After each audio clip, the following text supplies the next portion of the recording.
আজকে সৌদি আরবের ভিতরে এই প্রথম মানে ফুটবল খেলছি, তাও সৌদি আরবের আবার ভিতরে, যেখানে মানে কি পরিমাণে অক্সিজেনের অভাব একদম বলবার বাইরে।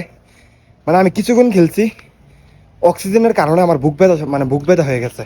আমার বুক ব্যথা করতেছে প্রচুর পরিমাণে। আর এখানে তাও আমি ছোটদের সাথে খেলছি, আর যদি বড়দের সাথে খেলতাম তাহলে কি একটা অবস্থা হইতো একমাত্র আল্লাহ জানে। আর এখানে কি পরিমাণে অক্সিজেনের অভাব দেখেন। মানে আমি মনে হয় প্রায় আধা ঘন্টার মতন খেলছি, আমি ভালো করে শ্বাসই নিতে পারতেছি না, আমার বুক ব্যথা করতেছে। মানে অক্সিজেনের কমের কারণে আমার বুক ব্যথা করতেছে।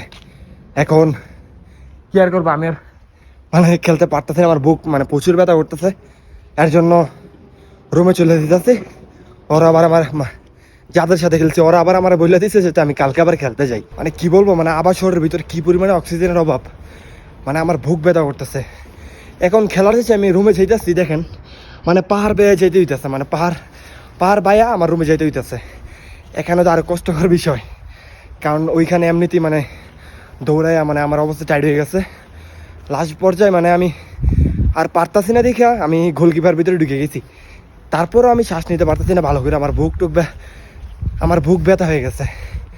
আর কে সৌদি আরব আবার ভিতরে ফুটবল খেলছেন সবাই অবশ্যই কমেন্টে জানাবেন। আর যারা সৌদি আরব আবার ভিতরে ফুটবল খেলছে ওরা বলতে পারবে মানে সৌদি আরব আবার ভিতরে ফুটবল খেলার কষ্টটা কীরকম। মানে এক কথায় বলতে গেলে এখানে অক্সিজেনের একদম অভাব। ভালো করে যদি আপনি 10 মিনিট হাঁটেন, আপনার এমনিতেই মনে করেন অক্সিজেনের কারণে আপনার বুক ব্যথা শুরু হবে, আপনার শ্বাস টান শুরু হয়ে যাবে। সে জায়গাতে আমি ফুটবল খেলছি। এবার ভাবেন মানে কী পরিমাণে কষ্ট হয়েছে আমার।